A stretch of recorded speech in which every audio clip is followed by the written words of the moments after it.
And I'm Nora Fried. And you're listening to High Heels and Punchlines. Hi, Hanna. Hi. We have a lot on our desk today. Well, we have a lot on our desk, and this is so huge for us. It's our last episode of the season. But you know what's weird? I think because I keep thinking, every time I text you, I keep saying season 3, even though it hasn't started yet.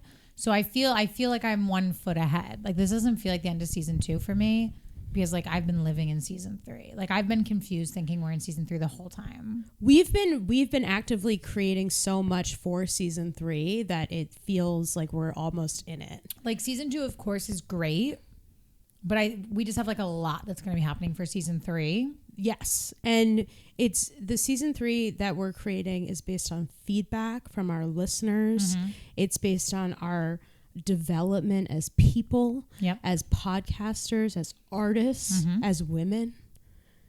It's loaded. It's loaded, you know? So it's like it's a loaded thing. Like we're excited. We're graduating to this. Season 3 is like going to be this. I'm excited to talk about this finale. Yeah. But I'm ready to be in season 3, I think. Yeah. Yeah. I mean, it's also a great season of Sex and the City as well. 3? Yeah. I don't really know what goes on. Like this will be, I think, my first time really, this is my first time actually watching it in order. Yeah. Like I think I've watched certain episodes a million times and certain ones only once.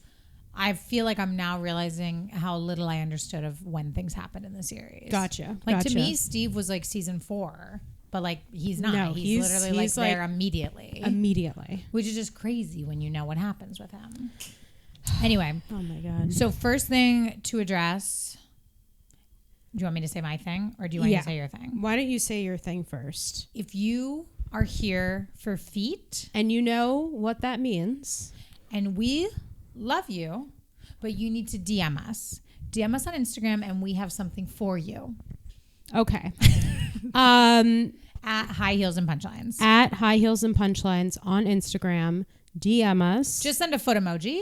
Send a foot emoji. And we'll have something for you. We have something for you. Okay. And for everyone who doesn't know what we're talking about, whatever. DM us a foot emoji and find out. Yeah, DM us a foot emoji and find out. And then another thing that we're really excited about for season 3 of High Heels and Punchlines specifically is we are now opening up a new branch of High Heels and Punchlines called CHIRP. So exciting. You guys can't see me, but I did like a big smile at the camera. If you're listening, like a pageant smile. We're very, very excited. We've found, and maybe you found as well, that we have so much we want to say to each other that it gets hard to recap Sex and the City. Yeah, totally. But we love the show, right? And we want to give it its flowers.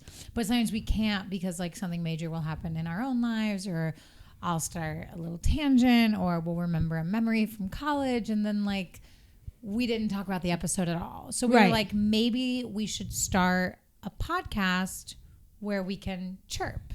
Exactly. So the structure of CHIRP is going to be that we discuss 2 events that have happened, whether it's pop culture or just in our personal lives, and it will be released bi-weekly with the Sex and the City recap. So for example, you're going to get a Sex and the City recap 1 week. The next week you'll get a CHIRP.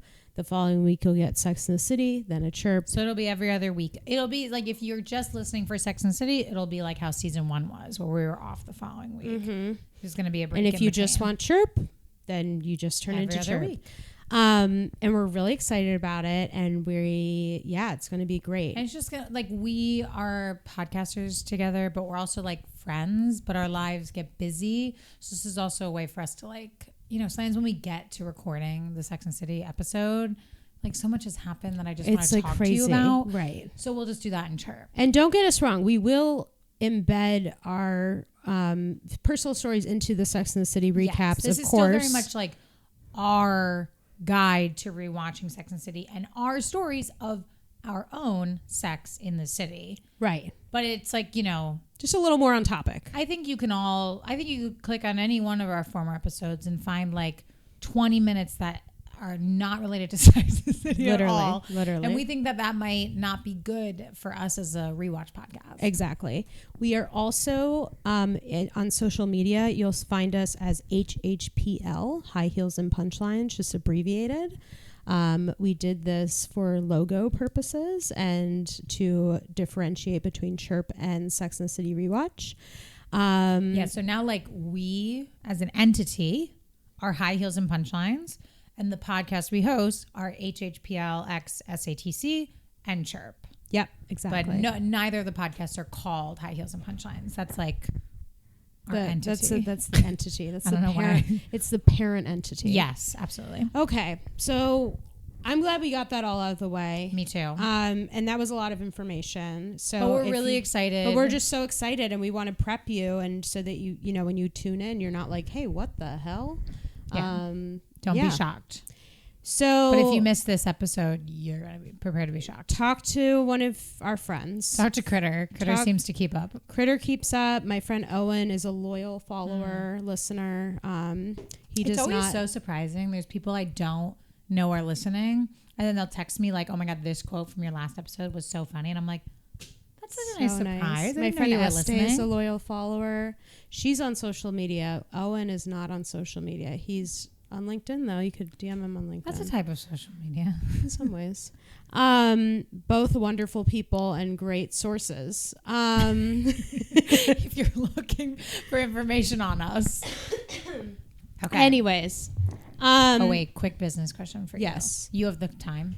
Yep. Okay. I was like, I don't know when we started. I mean, lightly. Like you know. Okay. I do know. Okay. But now that's everything we had to get out of the way. Yeah. Feet, CHIRP. Is there anything else? That's it. Okay. So now we're going to get into season 2, episode 18, which is the season 2 finale, X and the City. Amazing name. X and the City is great. X and the City. And here are the highlights of the episode, which are loose highlights because there's just a lot to get into. So I didn't want to kind of spoil it in it. Right. Miranda quite literally runs into / away from Steve. Samantha meets quote unquote Mr. Cocky. It's also literally Mr. Cocky. Charlotte reconnects. Do we even have to talk about that? With her horse. Like the horse was hell. Like I literally was like, this needs to end right now. Charlotte reconnects with her horse and then has a whole horse riding journey.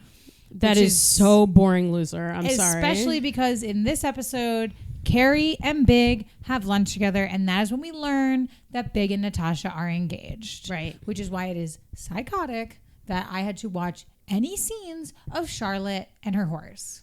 Exactly. Because this is a major... Also, like, with what happens with Miranda and Steve, like, two of the biggest romances in the show are having, like, milestones in this episode. It's just, like, not a horse episode. It's really not. It's not I think they just had to throw something in for her at that point. I could have thought of something. But then it felt like at the ending, which we'll get into, felt like they used the horse just for that analogy of Carrie. Yeah. But Carrie's question is, can you be friends with an ex? Yes. I have a lot of feelings about this. About that question or about this episode? Okay. First of all, Miranda running into Steve, I have done that. Oh, before. I have literally like, is she all right? Because it was a little... Okay, because it wasn't like Steve is across the street and hasn't seen her yet, and she runs. I did Steve it. Was like smiling at her. Yeah, no, that was really wacky. I did it, and I was just I saw him from afar, and I was biking, and I biked into an alley. And then I just kind of hid while he kept walking. But he didn't see you go. And he wasn't like my ex. It's just like someone that I used to hook up with that I stopped. And now here's my question. Why didn't you want to run into him? It was just so, I don't know. It's just like enough, you know? It's like, it's just enough. It's over. I didn't, the thing is that especially because in my situation, I've never really had like a very long-term relationship. So in these like kind of ongoing hookups, it's like I don't really want to be friends with them that much after. Like there's not that much substance. So, I just kind of felt like I wanted to just get out of there. Yeah. But I don't know. Also, sometimes it's like I'm on my bike, I'm sweaty. It's not the time to run into an ex. I wasn't ready. I wasn't ready to bump into. I thought Miranda looked great. She was ready to bump into Steve. I don't know why she was running away. I also just felt like she could have just waved and then they turned around and walked. Like, I don't think Steve would have sprinted after them. I'm glad he said,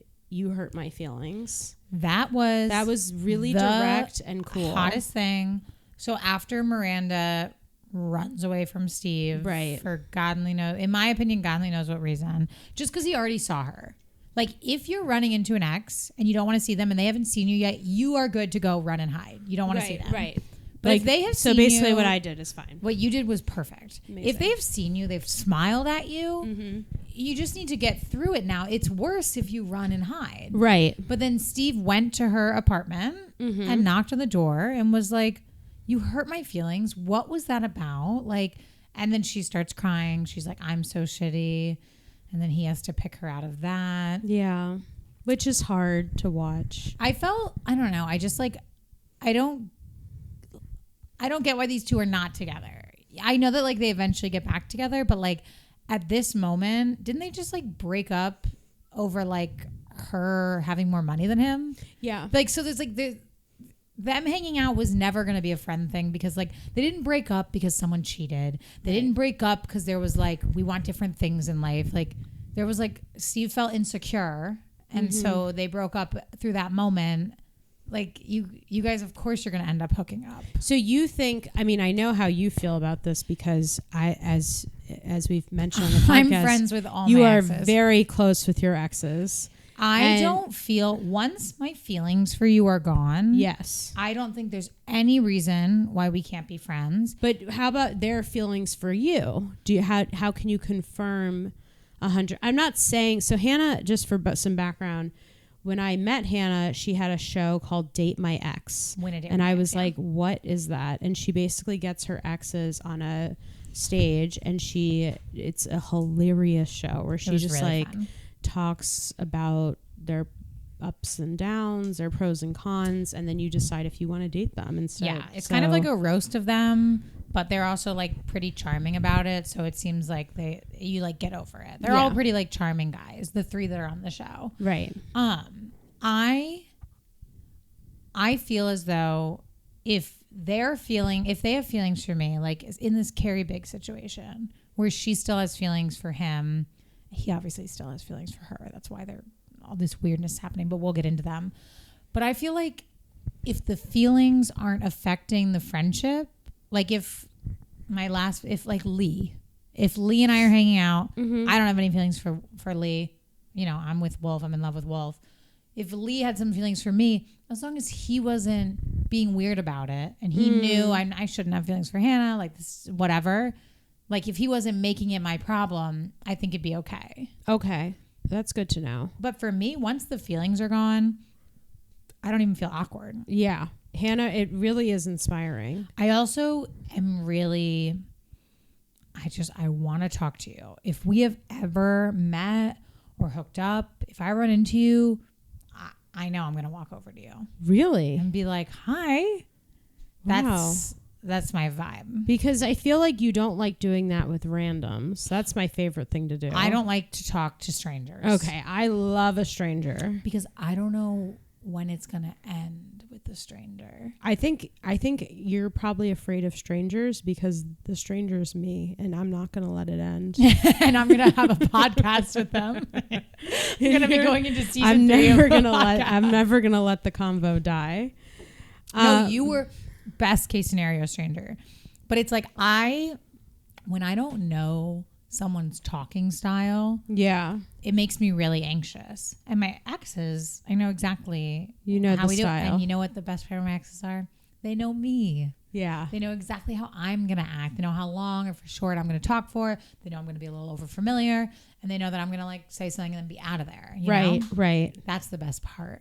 I don't know. I guess if I have a really serious, I mean, I've had breakups in other senses and they come back, and I don't know. It's just hard. I think that it's until there's no feelings of sadness that I would be okay to reconnect with someone if I was in a long-term relationship. I will say I've never dated anyone as long as I've dated Wolf as an adult. I dated my high school boyfriend for 3 years, but it doesn't really count. Yeah.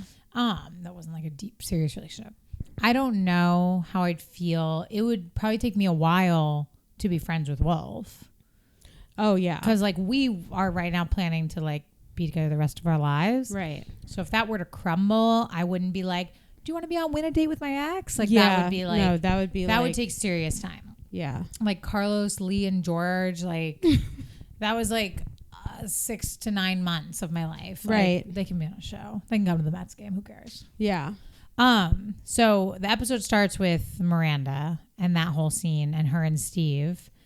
And then I was complimentary at first about it and then quickly switched. We might as well get it out of the way. I don't want to talk about the horse.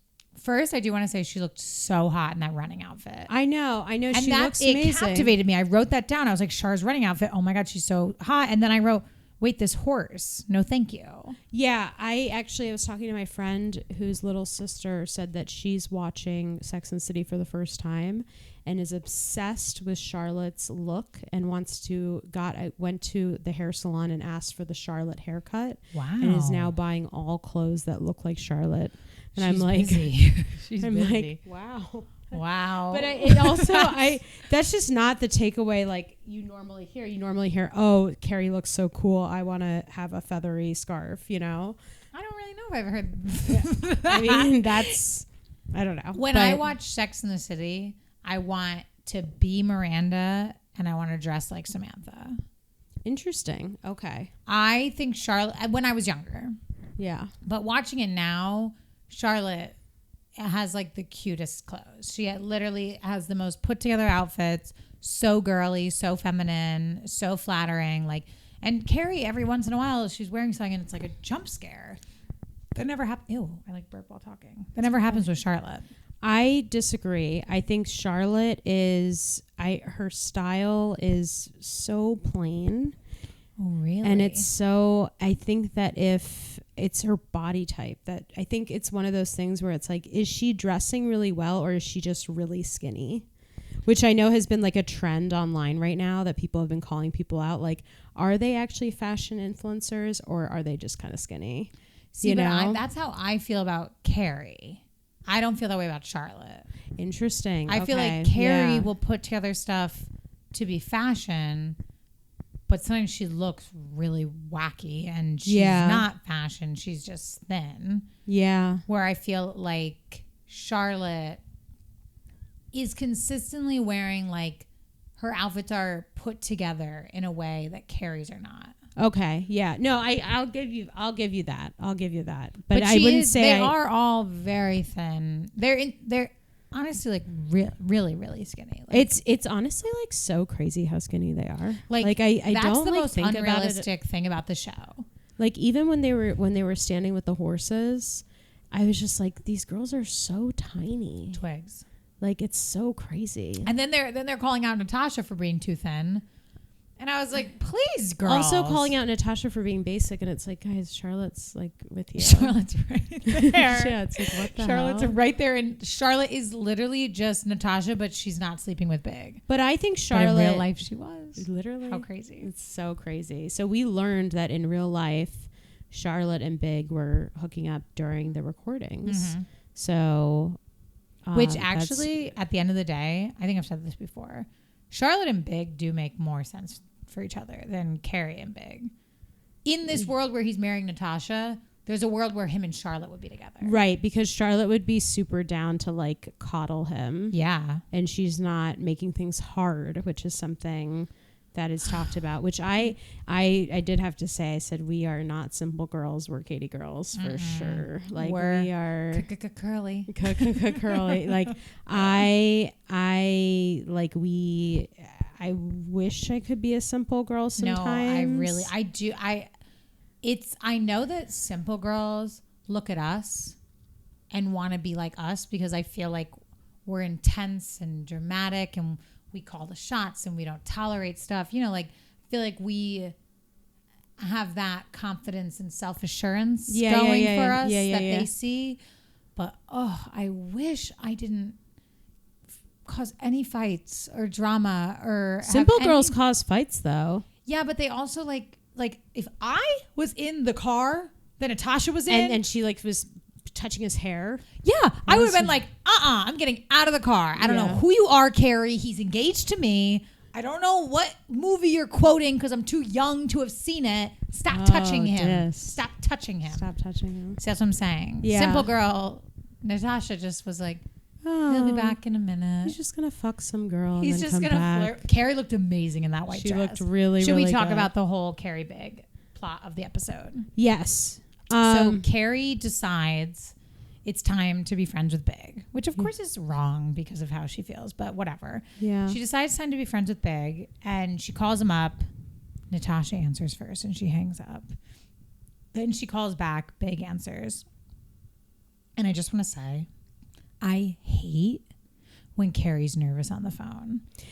It's like I feel in my skin when she's like not her, because she's sometimes so cool on the phone and so chill. So when she's not and she's making these like flops and what she's saying, it's hard. Did to I watch. show you the voice memo that I sent you know who last week? Because I had no idea, but it's a Carrie voice memo to the person that I've been seeing. I didn't know you sent a voice memo. Okay, I don't know how we missed this, but it was a very Carrie-esque voice memo. That is, I said. I was like tempted to play it on the pod today, but I'm realizing we're using my phone to record. So maybe we'll bring it to CHIRP. So that could be something you guys look forward to.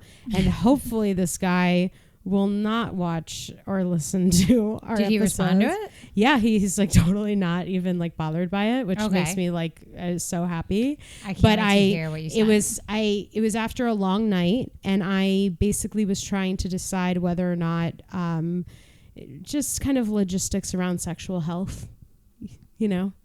Post a little hang. Okay. And so I didn't want him to think that I was like, you know, trying to interrogate him. So I just figured a voice note would suffice. And a voice note was not maybe the best call. To find out his sexual health. Yes. Okay. And to relay mine. And just just to say like, you know, hey, this is actually how the voice memo kind of went. It was like, hey, like, you know, I've gotten tested recently. I'm good. Like, just wondering, like, if you're good. And like, you mentioned, like, you know, you got tested 3 months ago, but like, does that mean like you like 3 months ago and it's like chill, but like not that it's not chill if it's not chill, because you're welcome to hook up with whoever you want. Like we just started seeing each other, but or the first time I was like, this is great. Or did you like, is it 3 months ago and it's like, you don't even need to worry because I haven't seen anyone. You're the only person I've been with. But also like, you don't have to tell me either way because I'm not trying to like interrogate you. And you so don't like, have to tell me either way, but I do need an answer. But I would like an answer. And yeah, it just was it. And it was like, sorry, I'm just so tired. And I cannot wait to listen to it. So I didn't think it was that weird, but then I was with my other friend and I was telling her about the night and I was like, yeah, I sent him a voice memo. I hope that's okay. And she's like, what? And so I just played it and she was dying laughing. And she was like, not Nora, a good sign when you're what like, the fuck? I hope this is okay. And in retrospect, I was like, wait, this is so like Carrie vibes, like being like, hi, you know, like her calling up her ex, having no plan. And you're like a loose plan. You're like, I'm gonna relay my sexual health and ask about his, but then it's like a 2-minute voice. And I just, it's so crazy to me. I've had a couple of calls that have been kind of big calls in my life, like where I've had to have like big, like a friend call, like we're in a fight or something and we have to get together on the phone and kind of talk it out. And when I do have those situations, I really try to like organize my thoughts before in like a journal and just kind of like figure out what I'm trying to say, just so that I'm not doing the Carrie. But I always somehow slip into the Carrie. I think once you open, I do the same thing where like once I get off script, I can't go back to my lines. Oh my God. And I'll never shut up. Like I'll just, because I'm nervous. So I'm filling the silence. So I'll just like keep going instead of stopping. Because it's like when you're in a tense situation, you're waiting for them to say something. But then when they don't, our brains are like, okay, we got this. We got this. How are they supposed to say anything when we're talking? If I'm ba-da-ba-ba-ba-ba-ba, you know, it's like crazy. But I will tell you, once I had a big fight with a friend where then we talked out on the phone and I kind of said my piece and then was like, so that's what I wanted to say to you before we started. And there was like a minute of silence. Really? Where they were like on the phone, but did not speak. Wow. And it took everything in my body, because what happened was really fucked up. So I was like, I need to say how I was hurt by this first before we can talk about moving forward. But the discomfort in my body of not speaking in that moment of silence was terrible. But I was like, I know myself. If I let this discomfort get to me, I'll say something like, but it's no big deal. Yeah. And I was like, but no worries. Don't talk, Hannah. Yeah. I will say, what about Carrie on the phone? Mm-hmm. I'm wondering what was worse. Like back in the day, you called and you either had to like leave a message on their machine that you know they would get and you don't know if they would hear, or they answer and live you're talking to them, or this generation where like we send a text and we might get ghosted. Because I feel like her generation, like just the calling, like if they want to talk to someone, there's no texting yet, like, and they're not emailing her and big. But I was like, I wonder what is more nerve wracking. Our generation, like, it sucks. Like we'll reach out to people and just like never hear anything, get any closure. Yeah, but could happen with a phone call. I mean, and it's worse than the cold call because it's your voice. Yeah, leaving that when he called her back eventually and left that voicemail. She, of course, picked up, which when we get there, I have thoughts on. Yeah. That's post-lunch. Okay. And yeah, I think that post-lunch. Oh, lunch. I was after him and Carrie have lunch together. Lunch. We'll talk about that after our scheduled lunch. It's 4:30. I think that I was actually talking about this with a friend recently, like how it's so crazy having an in-person fight with someone now. Or like any sort of altercation, not physical, but like it's so crazy because we're so used to just throwing it on in a fatty via text and then getting another fatty back and then going back and forth with the fatties until someone just ends it. But when you're like in person, it's like so much more like by fatty, by the way, Nora means like a really long message. Like, yeah, like a brick of a text. So I haven't had probably an in-person altercation in a very long time. I had one semi recently at the yoga place, which, like, I can't even get into, but I will respect the privacy of the situation, but it was just very strange. But I'm just saying, like, you know, it was, I think because of the in-person part of it, it was so crazy to me. I was like, I think that's what shocked me almost. Well, you know, I had recently an in-person altercation, and I actually found that I need to be doing it more. Okay. Because I had a hard time keeping my composure. Okay. Like, I knew that someone was like projecting their own stuff onto me. And instead of in that moment being able to just stay calm and be like, this isn't about me, and like excuse myself from it, I was getting like so heated, and I feel like I like fought back in a way that maybe I wouldn't have over text. But I'm like, we're not talking things out face to face anymore. So we're just like when we get these long texts, we get pissed off, and then we call someone else and we vent to them safely. Yeah. And then we put together a text to respond. Yeah. But it's like in person, I was like, I know, you know what I'm talking about. Like, I knew what was happening had nothing to do with me. It was like someone else's stuff. Yeah. But it was about me. It was being taken out on me, and I couldn't keep my composure at a certain point. Like, for so long I could, and then I just was like, this is too much. Like, you can't speak to me like this anymore. I wish, I was like, if I had more altercations in person, if I had more talking practice, I feel like I would have been able to stay calm the whole time.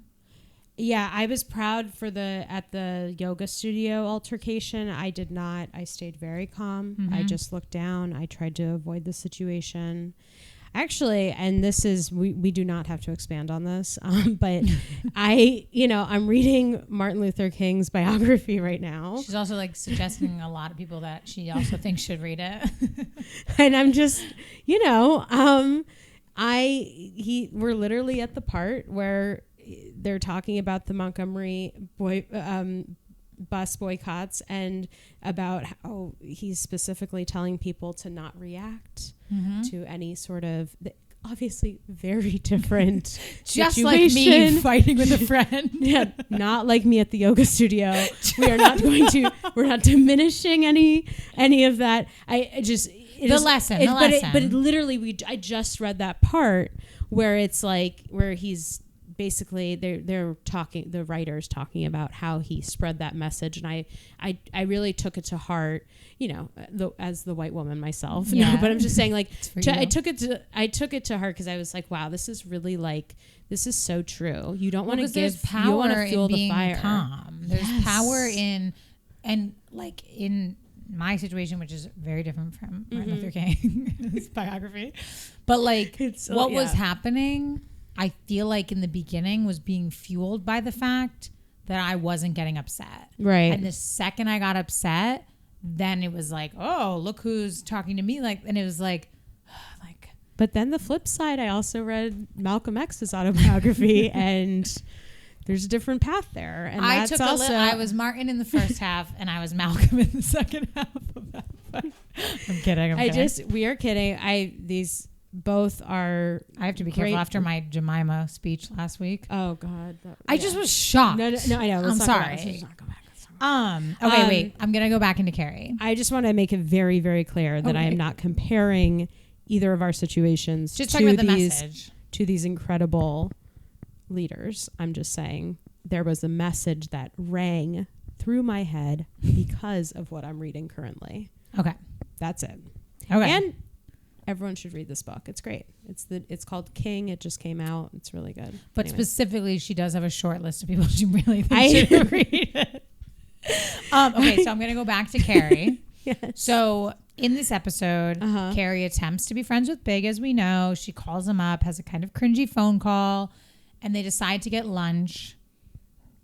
We arrive at the lunch. It's very uncomfortable. You can tell he's nervous. That's at 1 Madison or whatever it's called, right? I don't know. It's a very fancy restaurant. It's in Union It kind of Square. looked like the same place she ran into him on a date with someone else. I think it's a really fancy place. I think it's called 1 Madison Park or something, and it's the place in Flatiron that's really, really fancy. They're gonna be all apartments now. Yeah, sad. Probably not that restaurant though. It's like Michelin they'll keep star. It. Yeah, Michelin star. It's like very, very fancy. Could we afford it? No, we can't go there. Wow, and that's where she's going to stay friends with her ex? Yeah, I'd be going. I could be making it all up. Okay. But yeah, anyways, sorry, continue. So on that, half fun fact, half could not be true piece of information. It's probably true though. So she goes to lunch. He's nervous, which you can tell. She's not sure. I love seeing him nervous. I love seeing a vulnerable I also loved Big. the part when they both she orders an iced tea, orders a mineral water, and they look at each other. It's like, Scotch Cosmopolitan, please. And then the worst Cosmopolitan comes over in the world. A Cosmopolitan should never be that red, ever. Yeah. But whatever. The drinks come over. They're having fun. They're having a good time together. Carrie's feeling like they can be friends because they can kind of rag on each other now. She doesn't have to be the girlfriend who likes his music. She can be like, no, that was terrible, playing that in the morning. Yeah. But then the lunch gets destroyed because she asked him about Natasha, and it's weird. And she's like, you know what? Let's not talk about people we're dating unless it gets serious. And my heart already broke when he said to her, it is serious, Carrie. Because it's something he could never say to Carrie. He could never be serious with her. Yeah. But then we learn that they're engaged. Which is the best thing for Carrie because he's not a good person. And she was at that lunch with feelings for him. Yeah. And I think that the issue, though, is that she was at that lunch with feelings for him. And also, what a terrible way to find out. Although I guess there's really no good way to find out that your ex is engaged. You can tell him that. Like he did. I just want to say something that really pissed me off about this whole plot. Not this whole plot.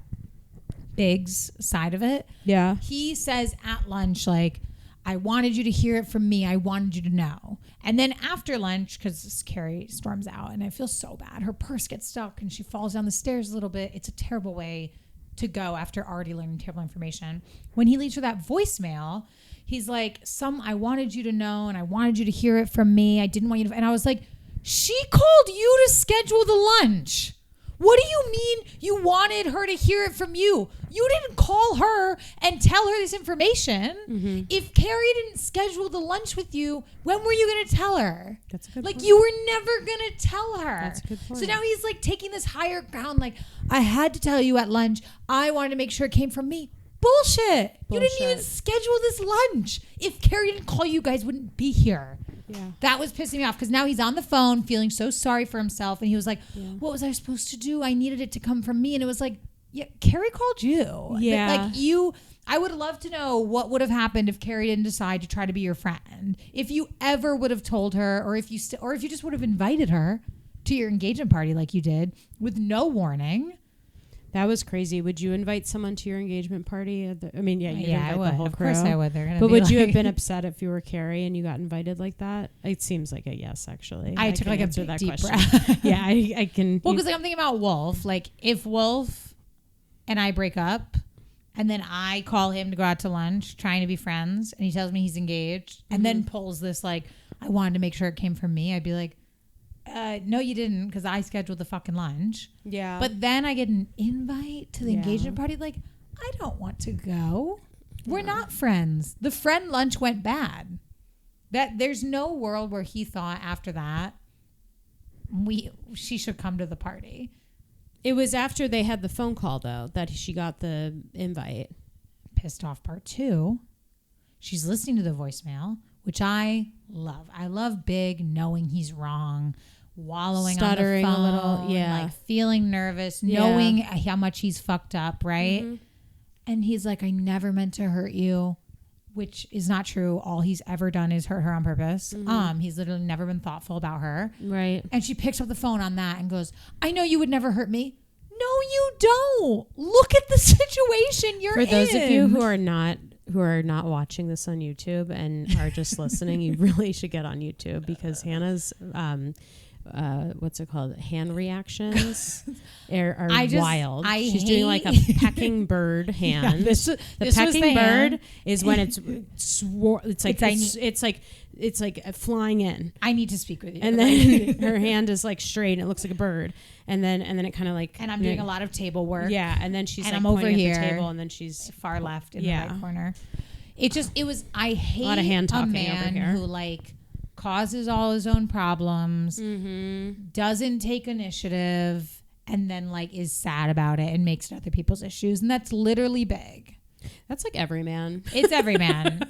But Big is like so truly the worst man. Yeah. And it's really highlighted in this episode when Steve is the best man. Yeah. Like being nice to Miranda, being upfront about his feelings, having sex with her, fantastic, great guy. Yeah. And then being friends and being so cute together. Yeah. Steve really won me over in this episode, which is hard for me to say. And how good did he look walking over in that basketball shirt? It was really cute. Cute. And to knock on the door and just be so honest, like, you hurt my feelings. You hurt my feelings. I held your head while you were sleeping. I thought he was going to say, I held your hair while you were throwing up for some reason. What hair? And I was like, what? No, I was just like, when did she throw up? That was me what I said. Okay, 2 things. One, when they're getting drinks at the friendship lunch, I was like starting to freak out because I'm like a year and a couple quarters sober or something. And I'm like, fuck, like I'm never going to be able to have those like conversations that are really hard with a little bit of a drink. Yeah. And that is like really annoying. Because I physically felt the relief when they were able to order their drinks. And I was like, fuck, should I like start drinking again? No, I'm just kidding. No, but it's those little moments in my sober journey where I'm just like, wow, there's moments like that where you really just like can't take the edge off. And it's because not like I'm sober at all, but it's like there's aspects of drinking I don't miss. I don't miss partying drinking. I don't miss being wasted. I don't miss being hungover. But like I do drink like when I go out to a nice dinner. Like I used to drink a lot, like a drink or two on a first date when I was nervous, or after a show if I bombed, like I'll get a drink to like relax after. And it's like those little drinks, like it sucks because like if you've chosen to be sober, you can't just like have a little drink here and there. It just it's really a bummer. That was a moment where I was like, wow, this lunch for me would suck. Because he would order a scotch and you had to like stick with the iced tea. Which has happened to me on dates a lot. Like I've had guys who like get shit faced on dates and they're always like, do you mind if I keep like getting another drink? And I'm not going to say no. But it's also like read the room. Like I don't know. Have a drink, maybe 2 while we're here, but like shit faced. Like he was like very drunk. I think also something that I find funny. There was once a guy I went out with, and he got pretty drunk. We hooked up and everything, and I think he was honestly like embarrassed at the next day because he knew that I was sober, and he had been so like outlandish, and like it was just like it was like I kept score, honey. I saw like what happened. You were like so you were last night. Not that he was like blackout, but like he remembers exactly what he did, and he was like being kind of intense, you know. So it was just like that's why I feel like I have the receipts. Like I hate drinking when other people aren't drinking, because I don't want to be like when other people are drunk and I'm not drinking. It's just like we're not right now. Like we're not on the same vibe right now. Like, that's like something that recently when I was out with someone, they were like, I kind of like don't want to drink because you're gonna like then you'll have like the upper hand. You will. And I was like, I always think of myself as having the shittier hand dealt to me because I can't drink, so I can't loosen up.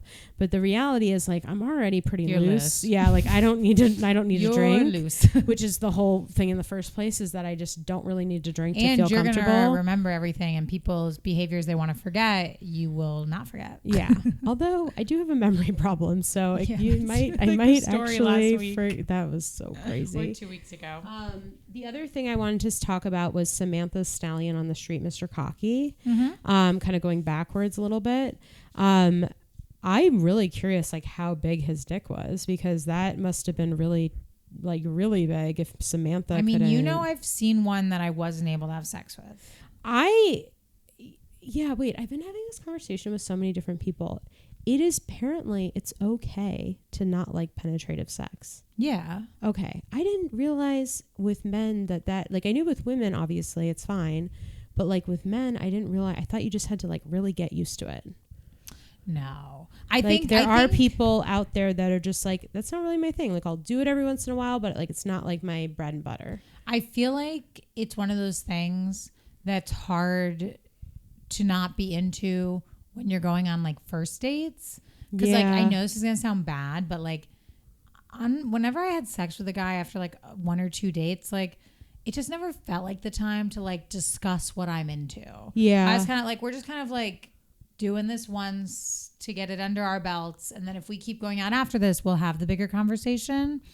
But it's like like it took me a while to tell Wolf, like, okay, I don't care for that. We don't need to do that ever again. Yeah. Like, this is my thing. This is what I really like. Yeah. But it's hard when you're going on a bunch of new dates. Yeah. To just put out there that you're like not only into. seeing them for a couple months or something. Yeah. Right. To put out there. It's like, do I really want to put this out there, have the conversation? I know that sounds like crazy kind of, but like not really. Like if I'm only seeing someone for a couple months and I don't like penetrative sex, I'm kind of like, I don't really know where this is going, to the point where we need to like sit down and have a conversation about that. I think something that happened towards the end of my single days, like before Wolf, is I did just start like saying what I wanted, which is how like I got all these guys out of my way who didn't want a relationship. Okay. But also in the bedroom, I was like, oh no, like we're never doing that. Like I just think I started like getting tired of I think that's being where down I'm for at the too. ride. I like, think I'm starting to realize like I don't like love penetrative sex. yeah, I think you just got to I'll put it out do there. it. It's I'll hard do to put it. it out there. I'll do it, and I want to like we can do that, but like there's just so many other. And like if that's your thing, I can get that to you like once in a while. Yeah, but I'm just like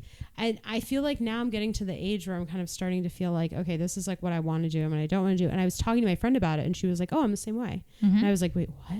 You were like, this is amazing. like, it's okay. How are you doing it out there? It's like, how am I learning this at 32? With Charlotte vibes, me learning at 32. With you taking the class, the jack off class. Yeah, like literally taking the jack off class. With the guy who you know, but whose name I'm not going to say on this, who had the big dick. We always used to joke around and say we needed to like workshop the bedroom. Okay. Because he knew it's not going in me. Yeah. We tried. Yeah. It can't. It was too painful. It wasn't fun. It was the first time was almost identical to this scene. And he warned me. And I was like, shut up. Like, this is so embarrassing. You were the same way? I was like, because I thought he was just being cocky. Yeah. And I was like, what does he think? This is like my first time having sex. Like I've seen it all kinds of dicks before. Then I saw it. And I was like, okay, that is pretty big. And then when we went to have sex, it was the same Samantha thing where I was like, this is great. And he was like, I could put it all the way in. And I was like, oh no, you can't. No, this was what's happening was good. We can't go. That is, yeah. It was like, and then one time we tried, and the whole time I was like, and he was like, okay, like we're not. Wait, that's what Samantha was doing. Because you're doing the breathing exercises. You're just like bracing you're having yourself. A baby. It was the opposite way. The opposite way of having a baby. You're getting a baby. So we probably have about like 10 minutes left. Do we want to cover any more horse stuff? Not at all, but I do have a fun fact. Tell me. Okay. This episode of Sex and the City aired on October 3rd, 1999. Tomorrow is October 3rd. So that's 24 years ago. Amazing. Isn't that a fun fact? The other thing. Not for when this comes out. This is more fun for us. Let's just say I know it's coming out next week. I'm just saying that maybe what I should have said was like October 1999 was when the episode came out. And now scratch the date. But like it's actually it is cool to think we're in line. We're in line with the series, even though it's 24 years later. Exactly. That's how the fun fact should have been said. Fact. Both facts are fun.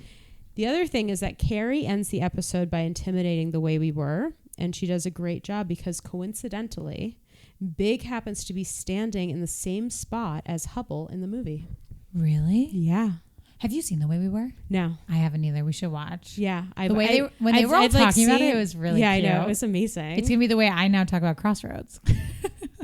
Oh, that's a huge update. Hanna watched Crossroads. That's a whole CHIRP episode. That's like, wow. Isn't it an incredible film? Did I not tell you? From start to finish. It's not funny, but everything about like, I was drinking around Christmas, like that. Anyway. So those were my only fun facts. Sorry, they weren't that great. The quotes though that I thought were funny were, "Who are you, Goldie Cox?" to Carrie, to Samantha, read the dicks, and then also Carrie's answering machine. "Hey, it's Carrie. I'm shoe shopping." Was so like, what? No, like at that time, like that was your Instagram bio. Like that was how you. That was my aim away message. Right. Like, hey, I'm shoe shopping. Like to think that she was like. My voicemail that'll have a little personality. Yeah. Like she's like writes for the New Yorker, the New York Times, or where's her column? Do you have? Oh yeah, you do have a. She works, I think, for the New York Post. Yes. Yeah. Like her voicemail should not be that. Like she's like she could be getting calls from like an editor. Yeah, like you're trying to do Carrie, like work from. I'm shoe shopping. Like work from home would be really shitty for her. It's like. Her boss calls and she's like, "It's Carrie. I'm shoe shopping." It's like Tuesday at 3. Like so funny. Yeah. I. What was your question for me? What was my question for you? You said you have. Oh yeah. For your answering machine, you have like a full. Hey, it's Hanna Gerlander. Yeah. Sorry, I couldn't get to the phone. Whatever, yeah. Here's my phone number. Calling what do I have? I have nothing. I have just like. You've never not picked up. Like I've never heard your voicemail. Well, that. But we'll try it after this. Wow, amazing friend. Probably. Friend. Well, that's making me look really rough. I never answer the phone the first time. Meanest friend in the world. No, I'm saying I think because my phone's always on Do Not Disturb, it's gone straight to voicemail when you've FaceTimed me. But there's no voice. Yes. We also don't call each other that much. It's a FaceTime. Always FaceTime. So I think that's also part of it. Because I miss FaceTimes from you a lot. Yes. But they're not a lot, but like every once in a while. And that you don't get a voicemail for. But for the call. But you can leave a video message for. But I've never missed a call, which is great. Good. It's good feedback. I'm great. I'm always missing calls. I never want to be on the phone. But I more have to I'm queen of like agreeing to do stuff or saying I'm down for something, but then like not actually looking like, wait, like, are you actually able to do this? Do you have money? Are you ready to get changed quickly and go? Yeah. Like I don't think about things. Yeah. So I have to also do that with the phone. People will call who I know are like my friends who want to gab. Yeah. And I'll answer and then they start gabbing and I'm like, Hannah, you have to leave in like 20 minutes. Right. Right. Why did you answer this? So now I don't answer the phone on the first time. Unless I'm fully like literally laying on the couch. I know nothing's about to happen. Which is a great time to answer the phone. Perfect time to answer and the sometimes phone. the worst time to answer the phone because you're lying on the couch. You don't want to talk to anyone. Yep. We have 5 minutes left, but I do want to say one thing just for promo. We have a show. Should we talk about the show in the last 5 minutes? Yeah, but I do think we should, I feel like take one more second to talk about how it ended. Okay. Yeah. But let's do the promo first. Okay. Because we started it. Okay. Sorry. No, it's okay. I jumped the gun on that. This is like the season 2 finale. Oh, like, we should give the last couple of lines, the horse moment. No, you're right. You're it's right. Flowers. I That's thought my we new kind saying. of. Well, I'll say one thing. I'm really against horses in New York City and being used for carriage purposes. I've once yelled at a carriage driver. Is that what they would be called? I don't know. So yeah, rider, I'll say yes. Saying that was cruel.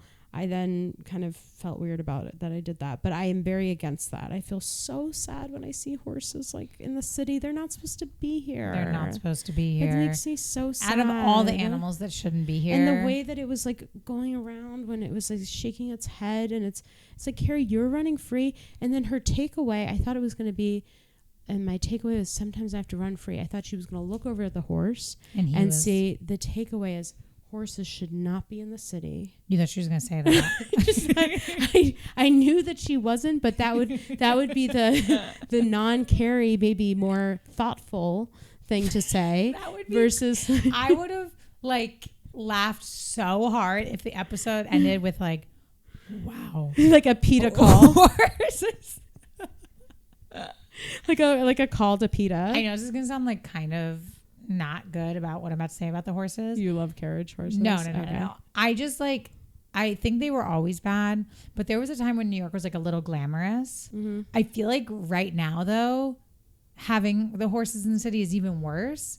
There was a time where like New York felt like old New York and there was snow on the ground and you would see the horse carriage and it was like beautiful, you know, like pictures in like the 60s. Now the city doesn't really sparkle, in my opinion, like the way it used to. So the horses seem like extra, like, what the fuck are they doing here? Like, we need to get them out. Like, I don't even want to be here. Like, the horse should not be here. You know what I hate is... the glamour's gone. I hate the NYPD, first of all. Me too. And I hate one of the things that they love to do, which is ride horses in the park. And the horse shits... or they do it at the beach. They've done it at the beach too, and they don't even clean it up because of course they don't want to be cops. They ride their fucking horses around Prospect Park, and the horse shits, and you're like, it's like on the path where everyone, like the whole community is like biking and running, and I mean it's just they're like, and it's also like, what are you to do on the horse? Like, I'm like, what are you going to chase me down like on a horse? That's what I'm always so confused about. It's like, why are they even on there? They're just trying to be like, and like all they big had and to mighty. learn how to ride the horse to ride it in Prospect Park. Losers. A Hanna signature. This is Hannah's signature move, is putting an L on her forehead and saying loser. And I have started to do it. In fact, there were police congregating outside of my house because there was going to be a protest. And I literally went up to all of them and I was like, losers, losers, losers. And then I was just like, Hannah would love this. Of course, they like weren't even acknowledging me. I just looked like completely out of my mind. But yeah, that's what I think about with horses. That's not, again, we're still not at the part. I just want to say that the end of the episode, I know that we know it's not over with her and Big, but this was a moment where if they never saw each other again, she really ended on top. She says the quote from the movie, like, your girl's beautiful, Hubble. And he's like, I don't get it. And she goes, and you never did. Yeah. I was like, that is such a good, like, we never should have been together. I was too hard for you. Yeah. Hard for you, meaning I wanted you to commit to me. I mean, Carrie also. She did kind of make it a little hard. She make it a little tough. She's a little tough. She's, what is it? What was it? The Kates versus the Simple Girls? The Simple Girls versus the Katies. The Katie girls. Yeah. We should watch that like right now. I know, because I feel like a Katie girl and I don't even know what that means. Same. But anyway, that was season 2, episode 18. That was the finale. That was I do have to say, all around, like, great season. There were some really core, beautiful episodes there that I loved. Hannah's raising her hand. Yes. Because my favorite quote was when Samantha said something she said in an earlier episode. She said it again. Women are for friendship. Men are for fucking. Yes. I want that tattooed on me. It's so true. Maybe that should be our tattoo. What was our other one? Well, we were thinking about getting a matching tattoo, and maybe that should be it. I don't. You know what? I'm actually going to bow out of that because it's her idea. It's her idea. I got like a lyrical tattoo on my butt when I was 18 that I've regretted ever since. What does it say? I am never going to say it on the pod, and I might actually not tell you. I don't tell people. It's so embarrassing. And I have something on my butt. Yeah, and it says it's in Courier New font. Courier New. Okay. Like the typewriter. The typing. Yeah. Is it emotional? Yeah. Like on your butt? It's really bad. Because mine just says kiss this. I know.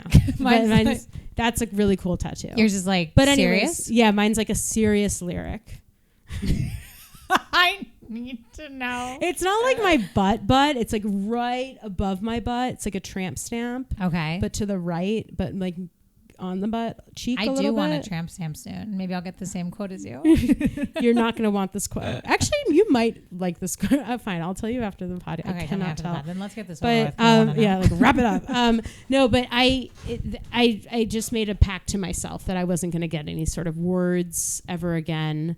So I'm not going to be getting that tattoo. Okay. But I would get it. Would you get like the fuzzy kitten heel? Yes. Okay. Oh my God. That would be cute. That's it. That would be cute. That's it. That's all it is. Close the book. Close the idea book. Great season. And with that, we do have a show coming up that we're really excited about. It's going to be a Sex and the City Halloween show. It is on Halloween. It's on actual Halloween. On what day is Halloween? October 31st. That's the day it's on. And it's at Club Coming. What time is it at? It's at Club Coming. We will post the time online. Okay. I believe we are at 7 p.m. or 8 p.m. Okay. And it's going to be great. And we're going to be dressed up. Yes. Like iconic SATC outfits. Yes. Undecided at the moment. Mine's semi-decided, but I'm not going to say it yet. Okay. But we encourage everyone to come in costume. Yeah. Come ideally in costume. SATC costume. Come meet us. Come hang out. And we'll party. There's going to be when fun this games. is released, yeah, the show will be a week from today. Holy shit. We got to really, yeah. Okay. Thank you so much for being with us today. We love you. And get ready for CHIRP. Get ready to chirp. Get ready to chirp. And happy High Heels and Punchlines closing of season 2. Hannah, I love you. Nora, I love you too. Thank you to Sean Curley. Thank you to Becky Hermenze. And goodbye. And goodbye. So formal. Wow, that was so formal.